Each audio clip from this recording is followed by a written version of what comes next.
Moscow for us. Well, joining me now, Congressman Ted Lieu, California Democrat and member of the House Judiciary and Foreign Affairs Committee. Congressman, I know you were listening to both Richard Engel there and Kelly O'Donnell. What is your takeaway from this 37-page indictment from Robert Mueller? Well, my takeaway is that the Kremlin interfered in our elections, that this is serious, and the best way to respond is to, first of all, impose the bipartisan congressional sanctions that Congress passed last year. President Trump has yet to do that. Instead, he's launched a series of desperate-sounding, unhinged tweets this morning. And to me, that is not only wildly inappropriate, it shows consciousness of guilt, which is what would a person who's guilty do? And that's what exactly a person would do: mislead, lie, and not take action against the Kremlin. What do you think the likelihood is that these sanctions will be imposed now? There's so much publicity around it. We're all talking about it. I mean, in terms of the timeliness, must it happen now? Will it happen now? For a long time, the Republicans in Congress have enabled Donald Trump to get away with not imposing these sanctions. Now we're starting to see some courage. We heard Trey Gowdy come forward and say, look, America was the victim, not Democrats or Republicans. And if more Republicans step forward, then yes, we can force Donald Trump to do the right thing, which is impose these sanctions to hold Russia accountable. So this indictment says that the Russian operation began in 2014, whether that was active or they were beginning their research about it. The president tweeted about it, of course, pointing out that he didn't announce his candidacy until 2015. But that, in one instance, he said that Adam Schiff is now starting to blame President Obama for Russian meddling in the election, given the time frame. Do Democrats bear any responsibility for not just nipping this in the bud? Well, certainly in hindsight, I'm sure the Obama administration would have tried to do this differently. But keep in mind, Hillary Clinton is not president. Obama's not president. The president right now is Donald Trump, and he's refusing to impose bipartisan congressional sanctions to hold Russia accountable. In fact, he's refused to say anything negative about Vladimir Putin or the Kremlin. They're the ones that attacked America in 2016, and we need to make sure we have a president who not only recognizes that, but takes action to stop it from happening again. You know, the president continues to tweet that the Russian operation had no impact on the 2016 election results. But I want to have us all listen to a narrative expert on all the messages that Russians were spreading. Here's that. They did have impact that was actually resulting in behavioral change in the United States, which I think indicates that there was a much deeper penetration of this narrative throughout the election cycle in the holistic information environment in ways that Facebook and Twitter and the White House are going to continue to deny. But I think it's impossible to deny that these narratives did impact how people were making decisions during the election. Congressman, is it clear to you, did these Russian active measures affect the outcome of the election?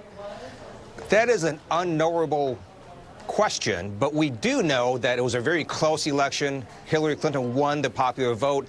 Donald Trump only won in 3 swing states. And if those votes had been altered or changed because of the Russian influence that could have swung the election, we're never going to really know the answer to that. But what we do know is Russia did do this massive interference in our democracy, and we need to make sure that does not happen again. What about the president's tweet this morning? As you read, he's taking aim at the committee hearings, all the investigations, the party hatred as well. He says that Russians are over in Moscow laughing their expletives off there. What do you make of that?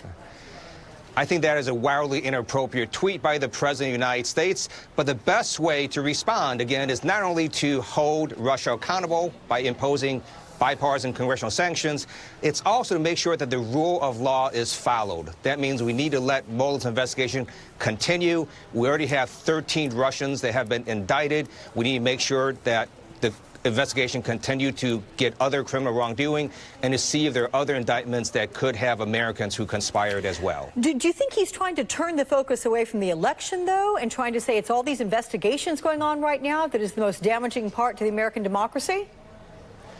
Donald Trump is trying to blame everyone but himself. He's blamed the FBI. He blamed General McMaster, his own national security advisor, this morning. He's blaming Obama, Hillary Clinton, the DNC, and on and on.